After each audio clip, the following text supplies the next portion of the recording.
A very good morning to all students. Once again, we are coming to introduce a remaining question which are asked by the CBSE in the year 2019. And you know very well, in last few videos we already discussed the sum of the important board questions. So in today's video as well as in the upcoming videos, we discuss the board paper 2019 asked by the CBSE with their all sets, set A, B, C and D, because you know very well in the year 2019 the paper will be divided into 4 sets and some of the question are not included in the set A and they're different from the set A and set B. So without getting delay, let's we start the today's video. Okay. 22. Nisha Sethi was working as a human resource manager in a famous consultancy firm KLI Global Services. Her job included preparing job description, recruitment, developing compensation and incentive plan, and facilitating employees train learning. They had entered into the alliances with institute to ensure continuous learning of their employees. With the jobs becoming more and more complex, KLI Global Services invested large amount of money in making the employees learn the skill necessary to complete the job. State by giving any 5 points how this investment is likely to be the benefit of the organization to the organization. So you know very well, निशा शेट्टी एक HRM consultancy firm में काम करती है और उसके जो job उसको मेरे उसमें job description, recruitment, developing compensation, incentive plan और एम्प्लॉयज़ ट्रेनिंग के बारे में इंफॉर्मेशन दिया गया था। उसमें उसका काम ये था कि जॉब डिस्क्रिप्शन प्रिपेयर करे, रिक्रूटमेंट करे, डेवलप करे, कंपनसेशन और इंसेंटिव प्लान डेवलप करे, उनके लिए ट्रेनिंग प्रोग्राम ऑर्गेनाइज करे। लेकिन जब वो जॉब में घुसी तो उसे ये पता चला कि job becomes more and more complex. KLI global service invested large amount of money in making the employees learn the skill necessary to complete the job. तो यू कैन सी दैट यहाँ पर कौन सा इन्वेस्टमेंट कर रही है company, that is in training, क्योंकि you can see that KLI Global Service invested large amount of money in making the employees learn the skill necessary to complete the job. Job को complete करने के लिए जो skill चाहिए उसके लिए हम एम्प्लॉयज़ को क्या देते हैं, ट्रेनिंग देते हैं। So what are the benefit of the training? It avoids wastage of efforts and money as training is a systematic learning better than hit and trial methods. It enhances employees' productivity both in terms of quantity and quality, leading to higher profits. It equips the future manager to take over in an emergency. It reduces employees' turnover as it increases employees' morale and reduces absenteeism, and it helps in obtaining effective response in the fast changing environment. यानी with the help of the training हम efforts and money को क्या करते हैं, waste होने से बचाते हैं, हिट एंड ट्रायल मेथड पे ज़्यादा बिलीव नहीं रखते, प्रोडक्टिविटी इंक्रीज़ होती है, क्वालिटी भी बढ़ती है, क्वांटिटी भी बढ़ती है, हायर प्रॉफिट होता है। इमरजेंसी केस में चीज़ों को कैसे हैंडल करना है ये भी हमें ट्रेनिंग की हेल्प से मिलता है। इससे मोराल भी बढ़ता है, लोगों में जो लेबर टर्नओवर वो कम होता है, एब्सेंट की जो चांसेस है वो कम हो जाते हैं। So these are the important of the training. Now we are starting a section E. The first question of section E, the question number 23 is determining the relative proportion of various steps of fund depend upon various factors. Explain any 6 such factor. The question is determine the relative proportion of various types of the fund. You know very well कई तरह के funds होते हैं जो कि कई तरह के फैक्टर्स पे डिपेंड करते हैं। आपको कोई 6 फैक्टर्स को क्या करना है, एक्सप्लेन करना है। यानी किस बात की ओर इशारा कर रहा है? टाइप्स ऑफ फंड मतलब you know well there basically 2-3 types of the fund, that is own owned fund and borrowed fund. So company owners fund ले, बोरोड फंड ले, ये किस पे डिपेंड करेगा, किस फैक्टर्स पे डिपेंड करेगा। सो उसके लिए हम लोग डिस्कस करेंगे factors affecting the choice of capital structure of a company. And इसी में इंटरनल चॉइस में क्वेश्चन गिवन है, explain any 6 factor affecting the decision that determines the amount of profit earned to be distributed and to be retained in the business. यानी कह रहा है कि कोई 6 फैक्टर बताइए जो इस बात को इफेक्ट करता है कि जो हम प्रॉफिट अर्न किए हैं उसे डिस्ट्रीब्यूट कर दें या रिटेन रखें। यानी 6 फैक्टर, कोई भी 6 फैक्टर आपको बताना है जो कि इस बात की ओर को डिसाइड करे कि आपको profit, amount of the profit को अर्न करना है, जो आपने अर्न किया है प्रॉफिट उसको डिस्ट्रीब्यूट करना है कि रिटेन करना है। So the first answer of the first question that is in following are the factor affecting the choice of the capital structure of the company. You know very well, किसी भी company के capital structure को affect करने के लिए कई तरह के फैक्टर्स होते हैं, जैसे cash flow positions, interest coverage ratio, dept service coverage ratio, return on investment, cost of dept, tax rate, cost of equity, flotation cost, fixed operating cost, risk consideration, flexibility, control, regulatory framework, stock market conditions, capital structure of other company. तो ये total 15 factors हैं जो कि किसी भी company के capital structure को effect करते हैं। इसमें से कोई भी 6 पॉइंट आपको गिवन करना होगा। इसके अलावा दूसरा डिसीजन था डिविडेंड डिसीजन, यानी कि जो प्रॉफिट हमने अर्न किया है उसमें कितना हम डिस्ट्रीब्यूट कर दें, कितना रिटेन रखें। This decision is related to the third and very important decision of the financial management, that is in dividend decision. The factors affecting the dividend decision of the companies are amount of earning, stability of earning, stability of dividend, growth opportunities, cash flow positions, shareholder preference, taxation policy, stock market reaction, access to capital market, stock market reaction, legal constraints and contractual constraints. So this is the solution of question number 23. Now we are moving to the question number 24. Voice is an important consumer organization. It organized workshop in the month of December in Delhi NCR for consumers. The theme was organic food from farm to plate, to spread awareness on the importance of the organic farming and to encourage consumers to switch from the conventional food that contains chemicals and pesticides to organic food. Expert speakers from farmers community explained the harmful effect of the uses of pesticides in farming and the importance of organic food.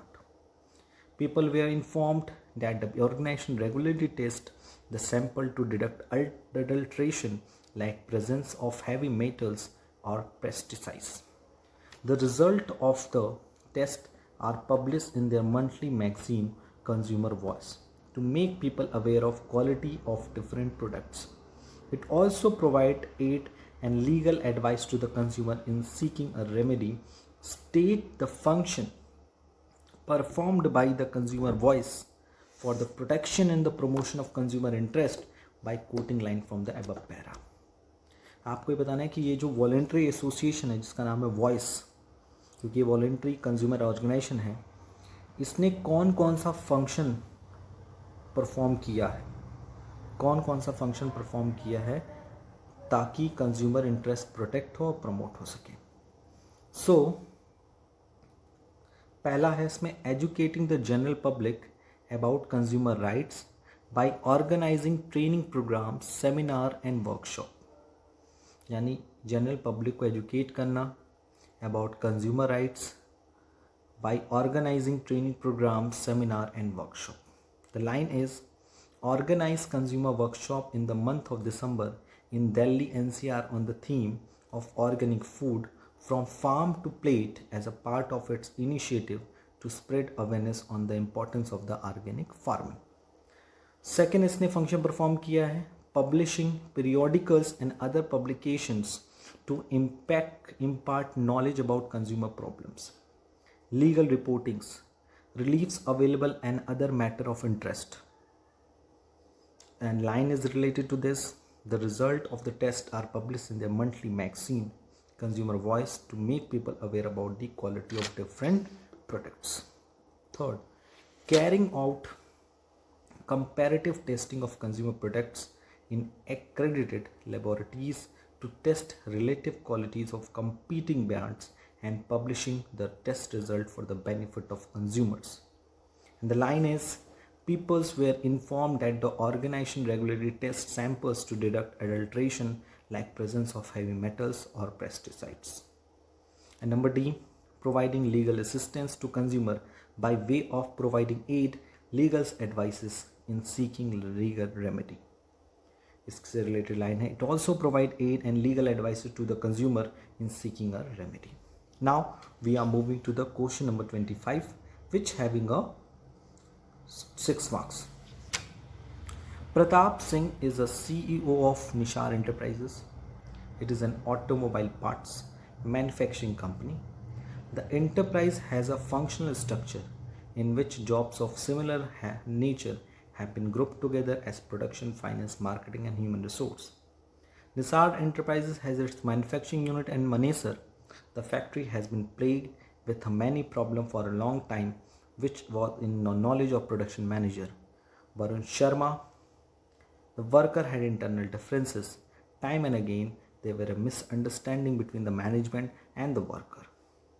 Keeping the problems in mind, Varun Sharma appointed Shia Ram Sharma, who had 14 years of experience of working with the actual workforce and passing on instruction of the middle management to the worker. Shia Ram Singh vet Varun Sharma to understand what the management wanted. Thereafter, he met the workers and conveyed the ideas of the management to them. He also promised the workers to convey their problem to the management. In this way, he cleared the misunderstanding between the management and the worker. He also sought out the internal differences and was able to unite the workers within a month of his joining. His work won acknowledgement by management and he was given a certificate of good performance along with 10% increase in salary. Question बाद में, पहले इस paragraph को समझ लेते हैं. Pratap Singh CEO है Nisar enterprises का. वो कंपनी ऑटोमोबाइल पार्ट्स को मैन्युफैक्चर करती है. इंटरप्राइजेस का फंक्शनल स्ट्रक्चर है, उसमें प्रोडक्शन डिपार्टमेंट है, फाइनेंस डिपार्टमेंट है, marketing and human resource department है. फैक्ट्री काफ़ी टाइम से काम कर रही है. उसके साथ जो वरुण शर्मा है वो प्रोडक्शन मैनेजर है. द वर्कर की अपनी इंटरनल डिफरेंसेस हैं और टाइम बीतने के बाद जो मैनेजमेंट और वर्कर के बीच में मिसअंडरस्टैंडिंग है वो बढ़ गई. इस चीज़ को ध्यान में रखते हुए वरुण शर्मा ने शिया राम सिंह को अपॉइंट किया, जिसके पास 14 साल का एक्सपीरियंस था कि एक्चुअल वर्क फोर्स को हम कैसे इंस्ट्रक्शन पास आउट कर सकते हैं मिडिल लेवल तक. शिया राम शर्मा वरुण शर्मा से मिला and Varun Sharma to understand what the management wanted.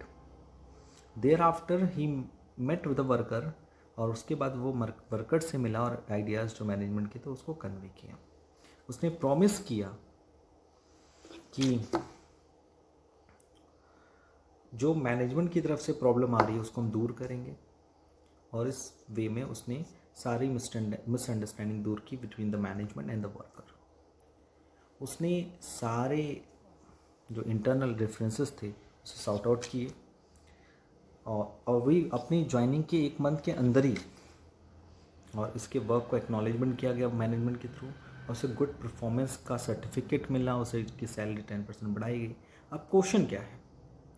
Shia Ram Singh perform some of the function which are required to be perform at the position he is working at. यानी वो किस level of management पे है और वो कौन सा काम कर रहा है. State any 5 other function Siyaram Sharma is expected to perform. आपको कोई और 5 फंक्शन बताने जो वो परफॉर्म कर सकता है. और दूसरा, name the incentive provided to Siyaram Singh. तो सिंपल सा है. पहला का आंसर है 5 other function Siyaram Sharma is expected to are that maintaining a day to day contact and friendly relation with the worker. He should act as a friend, philosopher and a guide to the worker. Number 2, provide good on the job training to the worker to build an efficient team. Build up high morale among worker through good leadership. Giving feedback to the workers after analyzing their work and suggesting ways of developing their work skills. Next, ensuring performance of work according to the target sets.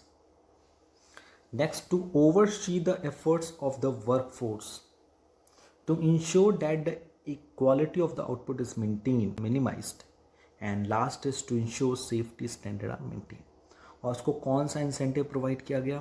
That is an incentive provided to Siyaram Singh are financial and non financial. Financial में उसे provide किया गया पे and allowances, यानी उसकी salary को 10% से increase कर दिया गया.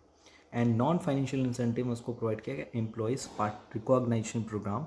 उसे एक सर्टिफिकेट दिया गया जिससे वो मोटिवेट हो सके और अपने काम को और अच्छे से वो करे. अपार्ट फ्रॉम दिस कुछ सेट 2 के भी क्वेश्चंस हैं जो 2019 में आए हुए थे. वो सेट 2 के कुछ अनकॉमन क्वेश्चन हैं. What is mean by capital structure? Explain any 2 factors that affect the capital structure of a company. And number 2, explain any 3 factors that affect the working requirement of a company. So you know very well what is a capital structure. Capital structure means the proportion of debt and equity used for financing the operation of a business. किसी business को चलाने के लिए डेप्ट और equity का जो proportion होता है उसे हम लोग क्या बोलते हैं? Capital structure. And apart from this, what are the 3 factors which affect the working capital requirement? Working capital मतलब डे टू डे एक्टिविटी को चलाने के लिए जो हमें शॉर्ट टर्म कैपिटल या वर्किंग कैपिटल की रिक्वायरमेंट होगी, उसमें कौन कौन से फैक्टर ऐसे हैं जो उस वर्किंग कैपिटल को डिटरमाइन करने के लिए रिस्पॉन्सिबल होते हैं? First, nature of business. Second, scale of operation. Third, business cycle. Fourth, seasonal factors. Fifth, production cycle. 6, credit allowed. 7, credit availed. 8, operating efficiency. 9, availability of raw material. 10, growth prospectus. 11, level of competition. And 12, inflation. So business का nature हो गया, operation का scale हो गया, seasonal का factor हो गया, जो seasons आते हैं, बिजनेस साइकिल, प्रोडक्शन साइकिल, ये बहुत तरह के ऐसे फैक्टर्स हैं जो हमारी वर्किंग कैपिटल रिक्वायरमेंट को क्या करते हैं? अफेक्ट करते हैं. Now the question number 10, coordination is needed at all level of management and it is the responsibility of all manager. It is very correct line कि कोऑर्डिनेशन हर लेवल ऑफ मैनेजमेंट में ज़रूरी होती है और ये सारे मैनेजर्स की रिस्पॉन्सिबिलिटी होती है. आपको उसको एक्सप्लेन करना है. Yes, coordination is needed at all level of management because due to the interdependent nature of the activities of various departments, and it integrates the efforts of the different department and different levels. And coordination is the responsibility of all manager because of top level manager needs to coordinate with their subordinate to ensure the overall policy for the organization. Middle level of management coordinate with both the top and first line managers. And operational level, which is हम लोग कहते हैं supervisory level management, coordinate the activity of its worker to ensure the work proceed according to the plan. यानी top level चाहता है subordinate के साथ उसका अच्छा संबंध रहे, मिडिल लेवल चाहता है top level and first line manager यानी कि लोअर लेवल पे उसके साथ कोऑर्डिनेशन रहे. So coordination is everywhere. Without cooperation, without coordination we can not do any kind of the work.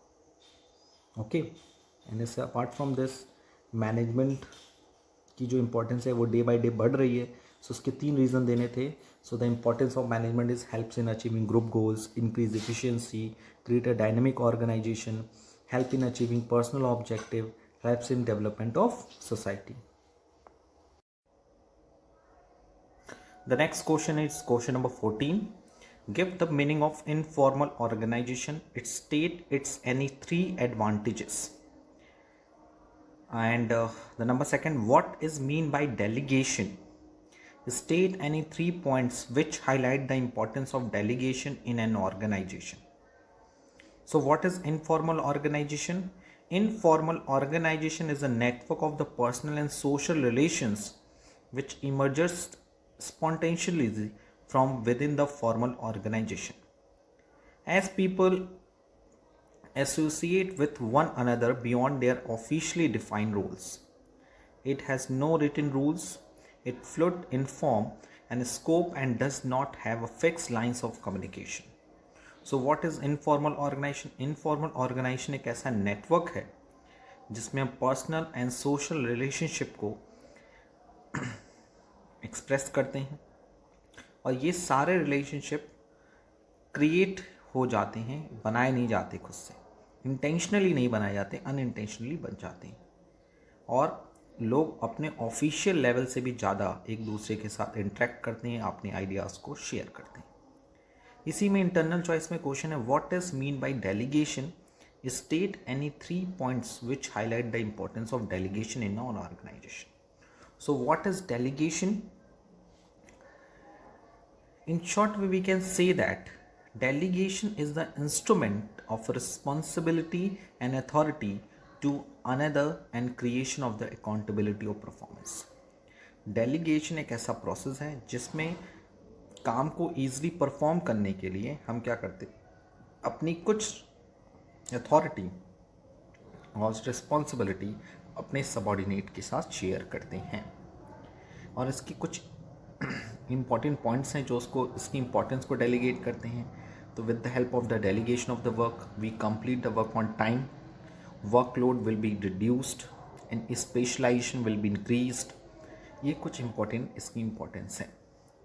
The question number 60, differentiate between advertising and personal selling on any 4 bases.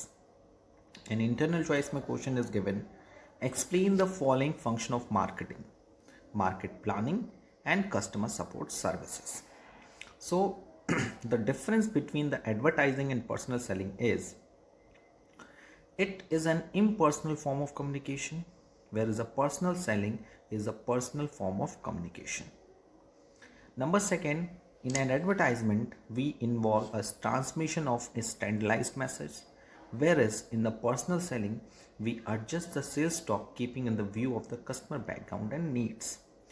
यानी advertisement में हम एक standardise message transmit करते हैं, लेकिन personalise selling में हम कोई भी चीज़ें ट्रांसमिट करते हैं तो कस्टमर के बैकग्राउंड और नीड के अकॉर्डिंग करते हैं। रीच की बात करें तो एडवर्टाइजमेंट रीचेज मासेस में से ये बहुत बड़ा एरिया कवर करता है, but in the personal selling only a limited number of people can be contacted.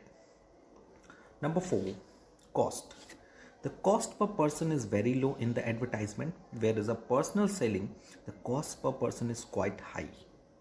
And the coverage की बात करें तो advertisement cover the market in the short time, whereas a personal selling, it takes a lot of time to cover the entire market. The next point is media used. In the media, it make use of the mass media such as television, radio, newspaper and magazine, whereas in the personal selling, it make use of the sales staff which has limited reach. It means media की बात करें किस माध्यम से हम advertisement करते हैं, तो टेलीविज़न के माध्यम से, रेडियो के माध्यम से, न्यूज़पेपर के थ्रू एंड मैगज़ीन के थ्रू हम अपनी इंफॉर्मेशन पब्लिक के साथ शेयर करते हैं। और पर्सनल सेलिंग में हम सेल्स स्टाफ को यूज़ करते हैं जिनकी एक लिमिटेड पहुंच होती है, लिमिटेड रीच होती है। Feedback, in the advertisement it lacks direct feedback. Marketing research efforts are needed to judge customer reactions. And if you are talking about the personal selling, it provides direct and immediate feedback. यानी कि advertisement में आपको direct feedback नहीं मिलता। Marketing research क्या करते हैं, customer के रिएक्शन को जानने की कोशिश करते हैं, लेकिन पर्सनल सेलिंग में आपको डायरेक्ट और इमीडिएट फीडबैक मिलता है। If you are talking about the role of the advertisement in personal selling, so advertising is more useful in creating and building interest of the consumer in the firm's product. यानी कि firm's product को अगर हमें customer के अंदर उसके प्रति interest लाना है, इंटरेस्ट को बिल्डअप करना है, क्रिएट करना है, तो हम एडवर्टाइजमेंट का यूज़ करते हैं। Whereas in the personal selling, we place the important role at the awareness stage of the decision making. Next is a suitability. Advertisement is more useful in marketing to the ultimate consumer who are large in number. यानी advertisement वहाँ suitable होता है जहाँ हमें marketing करनी है to the ultimate consumer जो बहुत बड़े लार्ज एरिया में है। Where is in the personal selling it is more helpful in selling product to the industrial buyer or to immediately who are relatively few in number. यानी कि ये ज़्यादा more helpful है उस तरह के प्रोडक्ट को सेल करने के लिए जो जहाँ इंडस्ट्रियल बायर है, कोई इंटरमीडिएटरीज नहीं होते। तो एडवर्टाइजमेंट उस तरह के प्रोडक्ट की एडवर्टाइजमेंट करने के लिए काफ़ी हेल्पफुल होता है जहाँ पे एरिया काफ़ी बड़ा। लेकिन पर्सनल सेलिंग में हम ज़्यादा सेलर बायर्स के साथ जुड़ सकते हैं और जहाँ पे मीडिएटर्स की संख्या भी काफ़ी कम। इसी के इंटरनल चॉइस में एक क्वेश्चन गिवन था, the explain the following function of marketing, that is in market planning and customer support services. So what is market planning? Market planning involves department of marketing plans to achieve the marketing objective of the organization. A complete marketing plan will include important aspects like increasing the level of production, promotion of the product. यानी market planning में हम क्या involve करते हैं, development of market plan, जिसमें हम एक ऐसा मार्केट प्लान डेवलप करते हैं जिससे मार्केटिंग ऑब्जेक्टिव, ऑर्गेनाइजेशन के मार्केटिंग ऑब्जेक्टिव को अचीव कर सके। कंप्लीट मार्केटिंग प्लान, एक कंप्लीट मार्केटिंग प्लान जो होता है वो कुछ इंपॉर्टेंट एस्पेक्ट को इंक्लूड करता है, जैसे increasing the level of production and promotion of the product, यानी प्रोडक्शन के लेवल को इंक्रीज़ करना और प्रोडक्ट का प्रमोशन इंक्रीज़ करना। वहीं customer support services include service like after sale services, handling customer complaint and adjustments, maintaining services, technical services. These services are very effective in bringing repeat sales from the customer and developing brand loyalty for a product. यानी with the help of customer support services हम cell after services को include करते हैं, customer की complain और उसके adjustments को handle करते हैं, maintenance service and technical services को इंक्लूड करते हैं। ये सर्विसेज काफ़ी इफेक्टिव होती हैं क्योंकि बार बार सेल होने से कस्टमर और सेलर के बीच में एक बॉन्ड क्रिएट होता है जिससे उनका हमारे प्रोडक्ट के प्रति लॉयल्टी बढ़ती है। Question number 21। The question number 21, explain any 5 feature of principle of management और explain the following principle of scientific management, that is an harmony not discord, and number 2, development of each and every person to his or her greatest efficiency and prosperity. And the feature of the principle of management, कोई 5 आपको बताने थे, जिससे कि you know very well the feature of the principle of management is universal applicability, general guideline, framed by practice and experimentation, it is inflexible, mainly behavioral, cause and effect relationship and contingent. It means principle of management हर जगह apply होता है, एक general statement होता है, इसे हम form करते हैं प्रैक्टिस के थ्रू और एक्सपेरिमेंटेशन के थ्रू, इसके कॉज एंड इफेक्ट में रिलेशनशिप होता है, ये फ्लेक्सिबल मतलब चेंजेबल होता है, ये मेनली बिहेवियर से रिलेटेड होता है, ह्यूमन बिहेवियर से, और कॉन्टीजेंट होता है। और अगर हम बात करें the 2 important principle of scientific management, that is in harmony not discord and development of each and every person to his and greatest efficiency and prosperity. So you know very well, according to the Taylor, harmony not discord principle impasses that there should be a complete harmony between the one management and the worker.